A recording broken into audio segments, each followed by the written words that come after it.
to Goa so many times, and Goa has always been my favorite, and have a great memory of this place. Her film festival की तरह इस festival में भी काफी mismanagement नजर आया। पहले तो विद्या बालन को बतौर चीफ गेस्ट बुलाने के बावजूद उनसे पैसे मांगे गए। उसके बाद आई कार्ड के ना होने के कारण मनीषा कोइराला को गेट से वापस भेज दिया गया और अंत में दूर दराज से आए फिल्म मेकर्स को काफी मशक्कत के बावजूद भी थिएटर में एंट्री नहीं दी गई। जहां एक तरफ गुस्साई भीड़ ने मैनेजमेंट को गालियां दी, वहीं दूसरी ओर एक्टर्स ने अपने आप को बचाने की पूरी कोशिश की।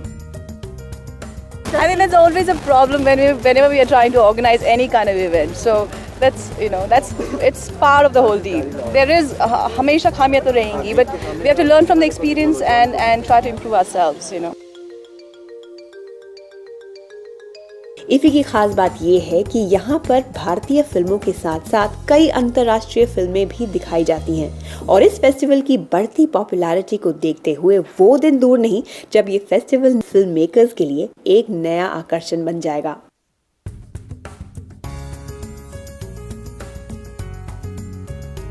गोवा जैसे डेस्टिनेशन में अगर इंटरनेशनल फिल्म फेस्टिवल का आयोजन किया जाए तो बॉलीवुड को इकट्ठा होना ही है।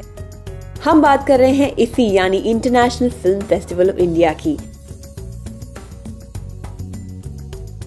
लाइव परफॉर्मेंसेस, प्रेस कॉन्फ्रेंसेस और फिल्म स्क्रीनिंग से भरे इस फेस्टिवल में इंडियन फिल्म मेकर्स के साथ साथ अंतर्राष्ट्रीय फिल्म मेकर्स ने भी हिस्सा लिया। इस फेस्टिवल की शुरुआत फिल्म एक्टर पृथ्वीराज कपूर को श्रद्धांजलि देकर की गई। I'm very happy about this event taking place here, and I am grateful to the Ministry of Information Broadcasting and the Film Directorate for paying a tribute to my father on his 100th birthday.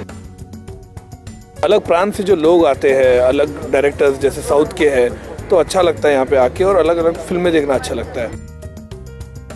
The best part about this film festival is that the film festival has chosen the right place itself. What better place than Goa? It's a tourist destination. Anyway, foreigners love to come here. So to combine and come into a film festival with, new place, new films.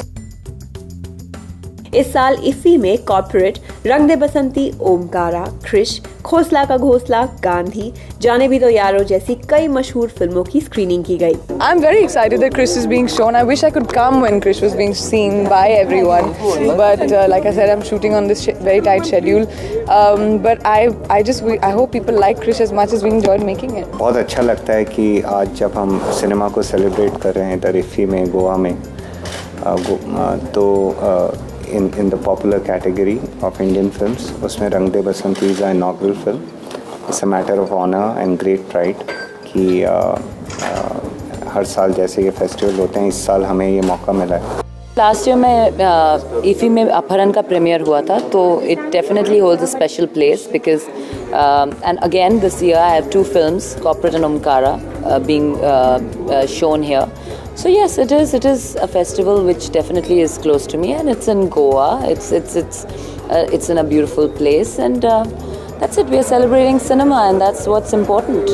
Festivals always add an aura of intelligence and intellectualism to any film, and I think that's something that, as commercial actors in our regular day jobs, we really crave, and it's always really gratifying to be part of an intellectual space with a film.